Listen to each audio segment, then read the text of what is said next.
여론이 바뀌고 있는 건 뭐냐면은 많은 분들이 정신을 차렸어요. 네, 어제도 말씀드렸지만 국민이 기대했던 공천이 오면 민주당 지금 공천이 10종 돼버렸거든요. 처음에는 저거 뭐지 했어.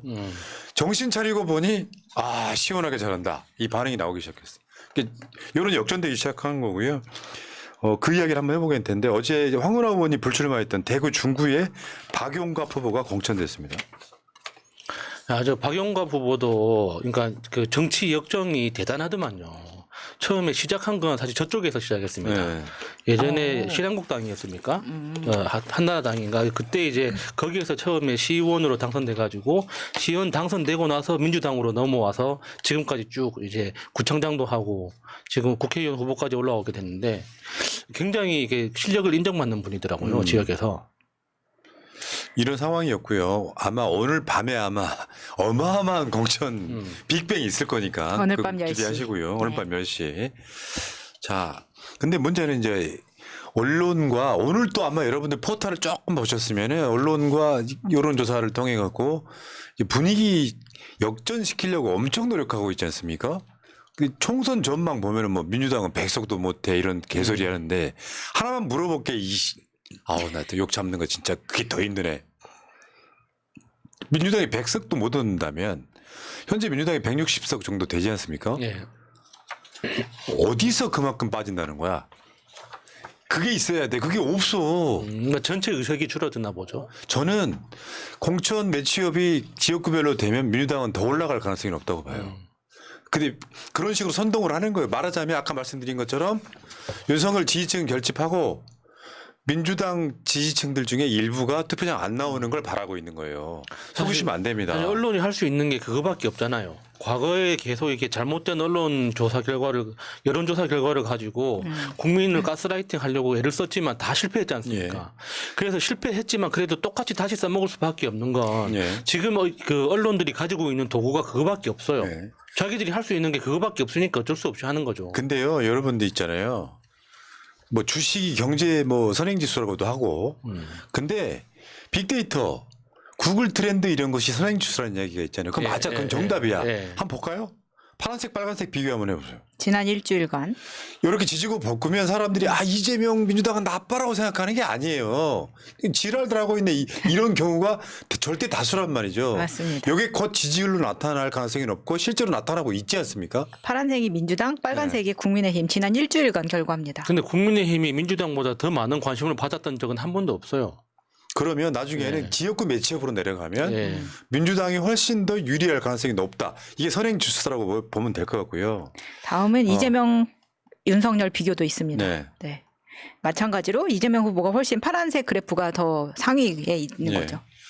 자, 그러니까 이번 주는 어차피 터닝 포인트였고요. 다음 주면 민주당 공천 다 끝납니다. 어차피 기울어진 운동장이에요. 그래서 지금 어제 총선 상황실장 김민석 의원이 지금 이런 얘기했죠. 혁신 공천의 흐름을 이어서 선대위도 통합선대위를 구성할 것이다. 여기서 이제 나오고 있는 여러 가지 안들이 있어요. 이해찬 선대위원장, 뭐 심지어 유시민 선대위원장 설까지 나옵니다. 그러니까 고만고만한 느낌. 사실 임혁백 공관위원장은 막그 혁신 이런 느낌보다는 깐깐한 선비 이런 느낌이 좀 강하고 선대위원장을 누구로 하느냐에 따라서 어떤 식으로 선거운동 할 거다라고 하는 그런 어떤 방향성이 나오는 거잖아요.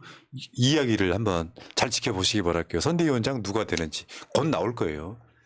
이제 공천이 마무리되는 시점에 선대위를 띄워야 되니까 예. 오늘이 정확하게 방송하는 시점 총선이 5주 남았습니다. 7월 그렇지. 35, 네. 35일 남았다는 거예요. 오늘이 6일이잖아요. 10일이면 3월 10일이면 한 달 남는 거잖아요. 이게 딱 5주 남았다는 말씀드리고. 근데 여론조사 한 두 가지만 말씀드릴게요. MBC 패널 조사 어제는 잠깐 언급을 했었고 오늘은 좀 깊게 한번 들어가 볼게요.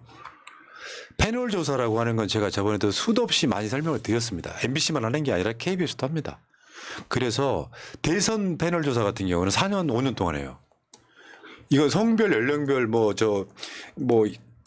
지역별로 다 맞춰놓고 이 사람 자기가 패널인 거 알아요. 이 사람들이 그 패널이라는 것을 알고 여론조사를 하잖아요. 그렇게 되면 이 사람들은 기본적으로 정치 고관여층이에요. 말하자면 이퀄 같은 말로 총선에 나올 사람들이라는 거죠. 그 패널 조사가 KBS도 있지만 MBC 패널 조사 결과부터 먼저 말씀드리면 민주당이 45고 국민의힘이 31이었다. 이번에 나온 게 그래프를 한번 보겠습니다. 요거는 이제 언론이 뭐라 그러냐면 공고해진 양당 구도? 우리는 뭘 보고 싶었냐면 민주당 지지율이 진짜로 떨어졌나. 안 떨어졌고요. 오히려 올랐어요. 1차, 2차, 3차, 4차 올랐어요. 그러니까 언론에서 아무리 떠들고 이렇게 마타도를 해도 민주당 지지층은 절대로 흔들리지 않고 있다. 근데 이제 그만큼 국민의힘 지지층도 흔들리지 않고 있는데 이제 중요한 건 그 크기가 다르다는 거죠. 여기 밑에 보면요. 민주당하고 국민의힘만 보실 게 아니라 개혁신당 줄어드는 거. 그리고 이낙연의 새로운 미래 등을 한번 보세요. 존재감 없잖아요. 없어요. 지역구에서는 한석도 당선시키기 힘들어요. 이낙연은 뭐 광주에서 1% 나온다는데. 뭐. 네. 아직도 이낙연은 지금 광주 서구를 생각하나? 되게 궁금하긴 해. 거기에 예를 들면 양문암 거기 경선 네. 올라가면 내가 거기 나가겠다 이런 거잖아요. 친명 양분하면 내가 맞서겠다 이런 거잖아요. 느낌은. 네, 뭐 이낙연은 광주에서 굉장히 배척 당하고 있는 예. 여론이 완전히 99%입니다. 비례대표 투표 의향도 한번 볼게요.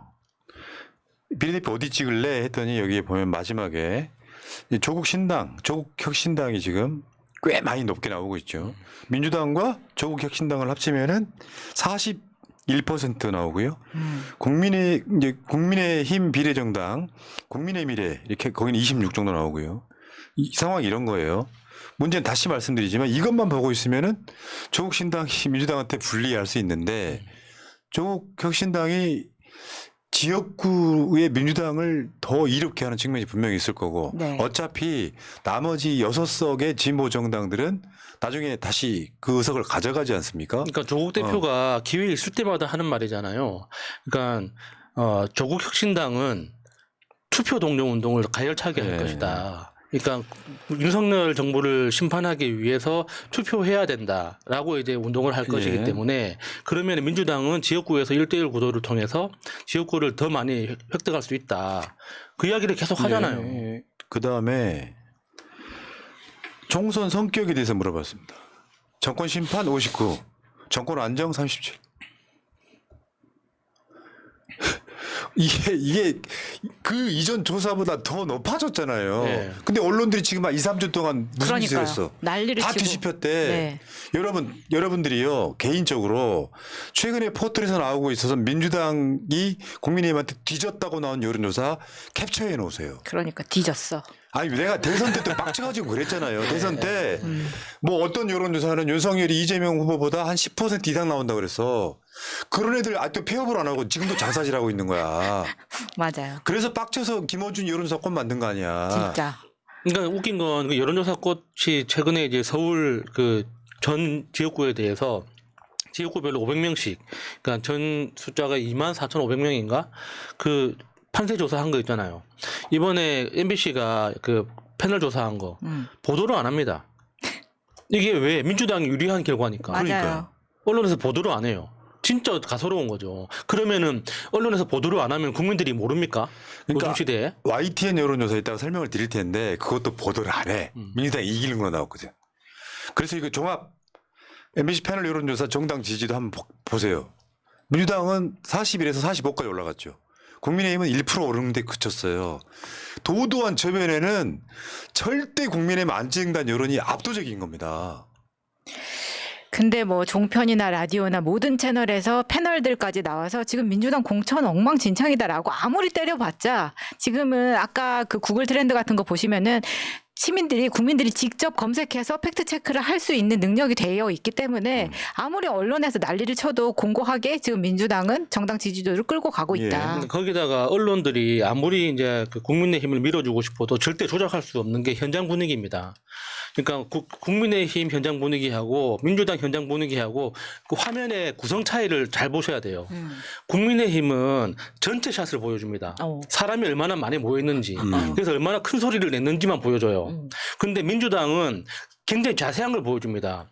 그 시민 한 명 한 명하고 어떻게 스킨십을 하고 있는지, 어떻게 어떤 표정으로 어떤 행동을 하고 있는지를 하나하나 보여주고 있거든요. 근데 전체 그림은 안 보여줍니다. 그러니까 사람들의 머릿속에 국민의힘 후보가 가는 곳에는 사람이 엄청 많이 모인다를 강조하고 싶은 것 원래 같은데 그렇지. 실질적으로 민주당을 통해서 전해지는 건 현장 반응 국민들의 실제 시민들은 민주당 후보들에 대해서 훨씬 더 큰 호감을 느끼고 있다. 그걸 자기들이 보여주고 있거든요.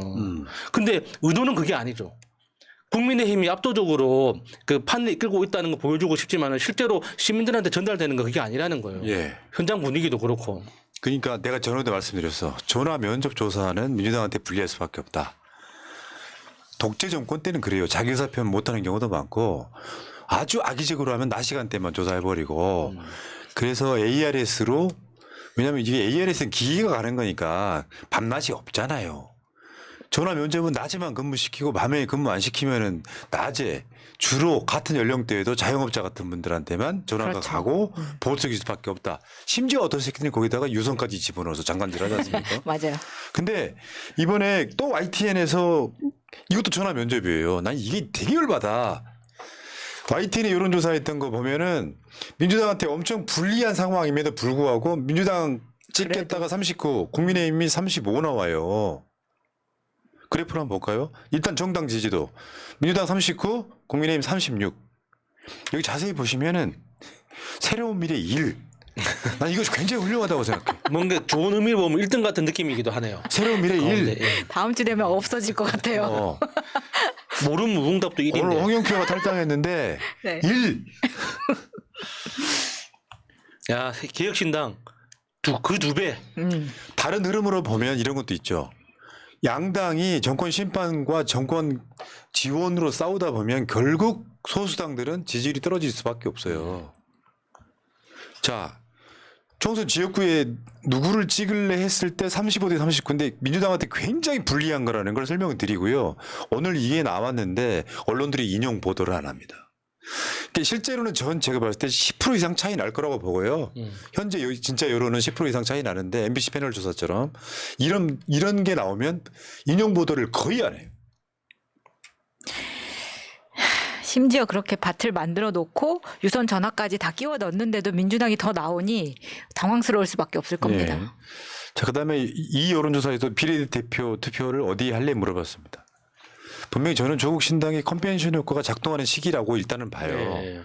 저만큼 나오면 좋겠지만 나오지 않을 가능성도 꽤 높아요. 10% 정도 되면 의석이 꽤 많아지거든요. 그러니까 예전 기록들을 보면 그 새로 제3지대에서 등장한 신당들, 그러니까 대표적으로 열린민주당 같은 경우죠.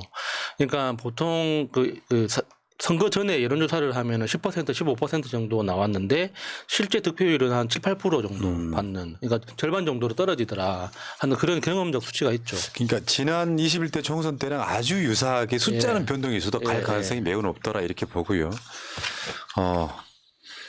여러분들 밖에 전파를 하실 때는 민주당의 공천 혁명을 이야기해야 됩니다. 처음엔 놀랐잖아요. 이 사람도? 이 사람도? 이 사람도 했는데 공천 혁명을 이야기해야 되고요. 민주당 공천 이재명 대표의 빡친 이야기는 이따가 2부에서 다시 하고 네. 이재명을 합니다. 이재명을 한다니까요. 자, 여기까지 하겠습니다. 1부 끝.